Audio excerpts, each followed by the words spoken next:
یا رسول اللہ ایک لڑکی کا رشتہ ایک عورت کا رشتہ آیا ہے, خوبصورت بھی ہے اور ذات منصب و مال, دولت مند بھی ہے اور عہدے والی بھی ہے, منصب والی بھی ہے.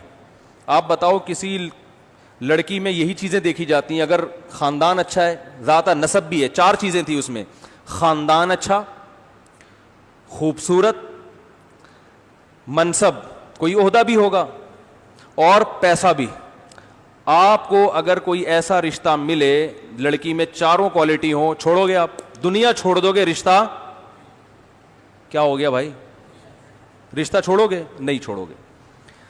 صحابی نبی کے پاس آئے, عرض کیا یا رسول اللہ ایسا رشتہ آیا لاکنہا لا تلد, ایک عیب ہے کہ اس کے ولادت نہیں ہو سکتی, بانجھ ہے. حدیث میں آتا ہے فنہاہو, نبی نے ان صحابی کو منع کر دیا, نہیں کرو شادی.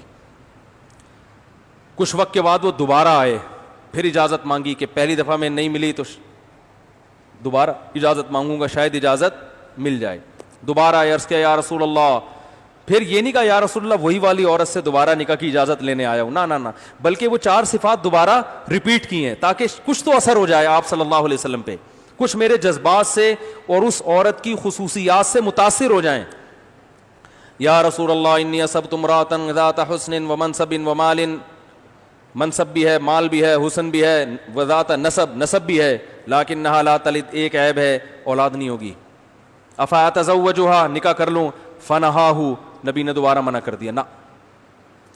دوبارہ چلے گئے, تیسری دفعہ دوبارہ آئے, پھر یہی پوری کوالٹیز ریپیٹ کی ہیں. غامدی صاحب کاش آپ یہ بیان سن لیں. یا رسول اللہ, اور یہ وہ دور ہے جب صحابہ کے پاس کھانے کو روٹی, بولو بھائی, نہیں. نبی یہ پوچھ لیتے کہ تمہارے پاس اگر پیسے نہیں ہیں, غریب ہو تو کر لو, تمہارے پاس تو ویسے ہی بچوں کو کھلانے کے لیے نہیں ہے, اور یہ آلو پیاز ٹماٹر کی طرح بچے تھوڑی پیدا کرتے چلے جائیں گے. پہلے اپنی جیب دیکھو, پاکٹ منی دیکھو, ہیں جیب میں کچھ ہے نہیں اور کہہ رہے ہو بانجھ عورت ہے تو کیا شادی کیسے؟ تمہیں تو بھائی خوش ہونا چاہیے, تمہارے پاس تو ویسے ہی کچھ نہیں ہے. کچھ بھی نہیں, نبی نے پوچھا کہ مالدار ہو یا غریب. اس چیز کو انسان نے نکاح کے معاملے میں اسلام نے اہمیت ہی نہیں دی ہے. تیسری دفعہ دوبارہ آئے نبی صلی اللہ علیہ وسلم کے پاس, انی اصبت امرأۃ ذات حسن, خوبصورت بھی ہے, مالدار بھی ہے. ہمارے پاس آتی, ہم کہتے تو ہٹا بے میری کرا, ہم تو یہی بولتے ابے ہٹ یہاں سے, تو نمبر دے یار مجھے اس کا. ایسے جذبات آتے ہیں نا. آپ کی کیا جذبات ہیں وہ آپ کے چہروں سے پتہ چل رہا ہے. تیسری دفعہ نبی سے عرض کیا یا رسول اللہ, خوبصورت بھی ہے, دولت مند بھی ہے, خاندان بھی بہت اونچا اور منصب اور عہدہ بھی اونچا ہے.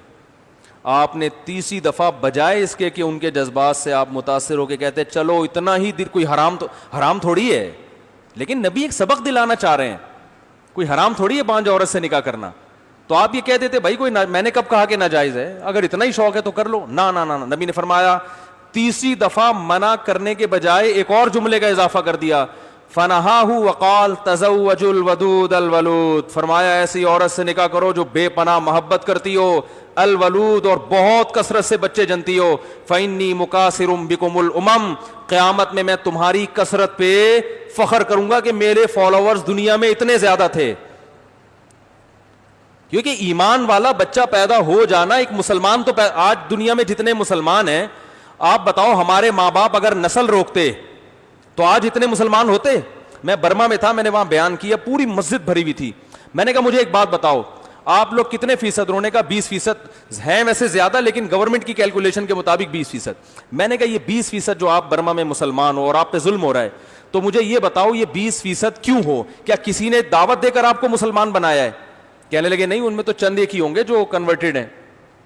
میں نے کہا اس لیے ہو کہ آپ کے والدین نے نسل نہیں روکی, باپ دادا نے بھی نہیں روکی, والدین بھی. اگر آپ کے والدین اور باپ دادا 2 بچے پیدا کر کے جاتے تو آج آپ 10% ہوتے. تو برما میں مسلمان جتنا پٹ رہے ہیں اس سے دگنا پٹتے, کیونکہ ڈیفنس کی ابھی تو پھر بھی ایک بڑی آبادی ہے نا, ڈر ہوتا ہے کہ یہ امڑ کے نہ آ جائیں, اور زیادہ ظلم ہوتا. انڈیا میں مسلمان اگر اپنی نسل روکتے تو آج کہا جاتا ہے 20% ہے, وہاں بھی زیادہ, فرض کرو 20% ہیں تو اور کم ہوتے, ان کے ووٹ کی ویلیو بالکل ختم. اب کم از کم اتنا تو ہے کہ کوئی بھی سیاسی جماعت الیکشن لڑنے کے لیے کچھ نہ کچھ مسلمانوں کو بھی, کچھ طبقے کو تو ساتھ ملانے کی کوشش کرتی ہے. تو اگر یہ تعداد اور دگنی ہو گئی انڈیا میں تو مسلمانوں کی اگلی نسل میں ووٹ کی طاقت دگنی ہو جائے گی کہ نہیں ہو جائے گی؟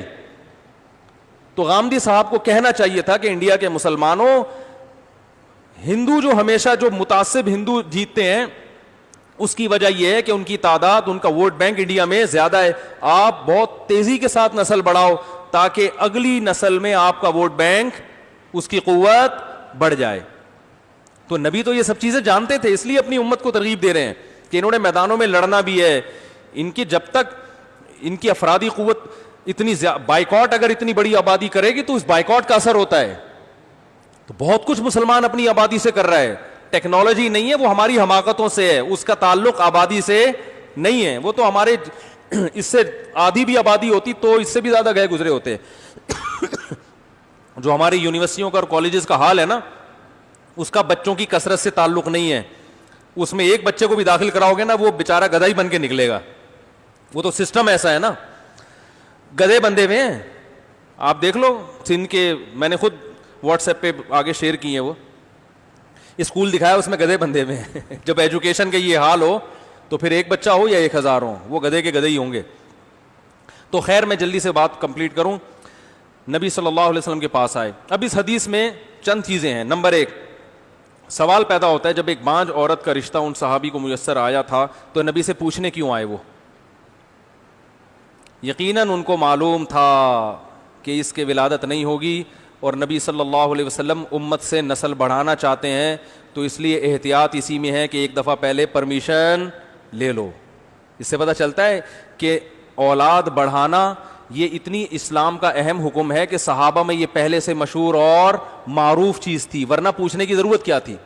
نمبر 2، ایسا اتفاق ہوتا نہیں ہے کہ ایک عورت بانجھ ہو مگر باقی ساری کوالٹیز ہوں اس کے اندر. ایسا ہوتا ہے کیا؟ ساری صفات ایک عورت میں اکٹھی تھوڑی ہوتی ہیں، بس ایک عیب ہو کہ بانجھ ہو.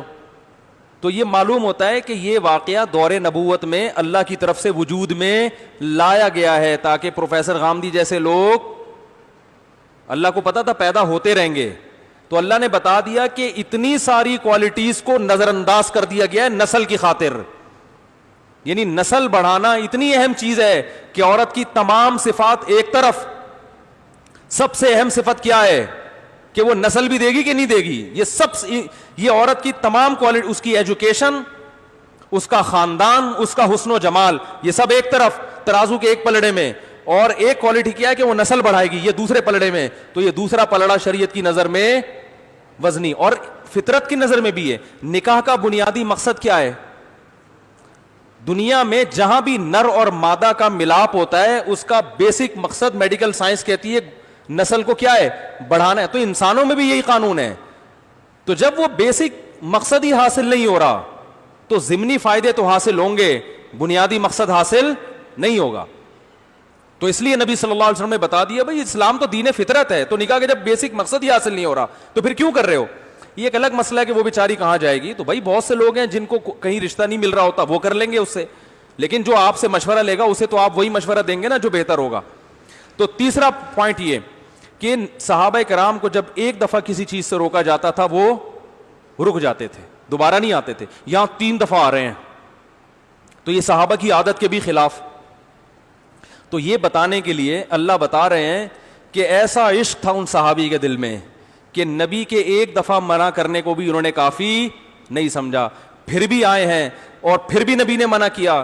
تو اس میں یہ سبق دلانا مقصد ہے کہ عورت میں جتنی اچھی کوالٹیز ہوں اور ان کوالٹیز کی وجہ سے تم اس پہ لٹو بھی ہو رہے ہو تو بھی اسلام کی نظر میں اس لٹو ہونے والے وصف کو بعد میں، اولاد والے وصف کو پہلے رکھا گیا ہے کہ جو نکاح کا مقصد ہے وہ حاصل نہیں ہو رہا تو لٹو ہو کے کیا کرنا ہے تم نے؟ ارے روٹی آپ کو بہت اچھی لگ رہی لیکن پیٹ بھرانے کے کام نہیں آ رہی وہ، تو ڈاکٹر کہے گا ایسی روٹی کھاؤ. آپ شوگر کے مریض ہو، رسگلہ بہت اچھا لگ رہا ہے آپ کو، ڈاکٹر کہے گا اچھا تو لگ رہا ہے مگر رسگلہ سے جو مقصد ہے نا کہ انرجی ملے گی، کاربوہائیڈریٹ ملیں گے، وہ مقصد آپ کو حاصل، بولو بھائی نہیں ہوگی، آپ شوگر کے مریض ہو، آپ یہ افورڈ نہیں کر سکتے. تو مقاصد پہ لذتوں کو قربان کیا جاتا ہے، لذتوں پہ مقاصد کو قربان نہیں کیا جا رہا. تو نکاح کا مقصد ہی نسل بڑھانا ہے اور نکاح کرنے بعد سب سے پہلا مشورہ یہ دیا جاتا ہے کہ نسل کیسے روکنی ہے. تو یہ پاگلوں والی حرکتیں ہیں. اللہ کا شکر ہے اللہ نے ہمیں قرآن و حدیث پر چلنے کی توفیق عطا فرمائی. اور چوتھے پوائنٹ یہ پتہ چلتا ہے کہ تیسری دفعہ میں جب بھی کوئی اجازت لینے کے لیے آتا ہے تو یا تو منع نہیں کیا جاتا یا منع کیا جاتا ہے تو نرم انداز سے. جیسے ہمارے پاس اگر کوئی آئے گا تو ہم تیسری دفعہ میں کہتے ہیں کہ یار اب اتنا بھی دل چاہ رہا ہے تو بہتر تو یہی ہے کہ نہیں کرو, لیکن اگر چلو کرنا ہے تو ٹھیک ہے. یہ ہوتا ہے نا. لیکن بجائے اس کے کہ نبی نے نرم کرنے کے انداز کو نرم, منع کرنے کے انداز کو نرم کیا, نہ بلکہ منع کرنے کے انداز کو پچھلی 2 مرتبہ سے زیادہ سخت کر دیا, اور سختی. فرمایا نہیں, بلکہ کیا ہے کہ میں یہ کہہ رہا ہوں کہ ایسی عورت, تم یہ کہہ رہے ہو بانجھ ہے, تو صرف بانجھ نہ ہونا بھی کافی نہیں ہے. میری خواہش یہ ہے کہ ایسی عورت ہو جو محبت بھی کرے, کیونکہ جب محبت کرتی ہے نا عورت, پھر وہ چاہتی ہے کہ میرے شوہر سے اولاد ہو. طلاق لینے کا پروگرام ہو تو پھر وہ اولاد نہیں چاہتی, یا وہ ٹرائی کر رہی ہو کہ دیکھوں اس میاں کے ساتھ رہتی ہوں, ایک آدھ بچہ پیدا کر لیا, پھر دیکھتے ہیں اگر بن پڑی تو ٹھیک ہے, نہیں تو پتلی گلی سے نکل لیں گے. جو ٹوٹ کے محبت کرتی ہے وہ تو چاہتی ہے کہ میرا گھر کیا ہو, آباد ہو, بھائی اب اسی کے ساتھ رہنا ہے. تو آپ نے فرمایا ایسی عورت سے نکاح کرو جو محبت بھی کرے اور کثرت سے بچے جنے.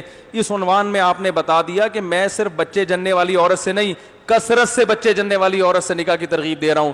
تو جو پیغمبر یہ چاہتا ہو کہ صرف بچے نہ جنے بلکہ کثرت سے جنے, وہ ایسی عورت پہ نکاح پہ کیسے خوش ہوگا جو بانجھ ہو. تو یہ بتا دیا کہ تیسری دفعہ جب آئے ہو نا تو اب 300 دفعہ بھی آؤ گے تو اجازت نہیں دوں گا. اس عنوان میں آپ نے یہ بتا, تبھی وہ چوتھی دفعہ نہیں آئے پھر. اور یہ بھی مسئلہ یاد رکھیں, اس پر امت کا اجماع ہے کہ بانجھ عورت سے نکاح جائز ہے, کوئی گناہ نہیں ہے. پوری امت کا اجماع ہے, کیونکہ نکاح جن عورتوں سے اللہ نے حلال کرا دی اس میں بانجھ عورتیں بھی داخل ہیں. تو سوال پیدا ہوتا ہے جب حرام بھی نہیں ہے تو نبی اتنی شدت سے منع کیوں کر رہے ہیں؟ تو علماء کہتے ہیں صرف یہ بتانے کے لیے کہ میں اپنی امت سے نسل کی کثرت میں کتنا زیادہ حریص ہوں, میں کتنا زیادہ انٹرسٹڈ ہوں, کتنا زیادہ مجھے رغبت ہے کہ میری امت نسل بڑھائے.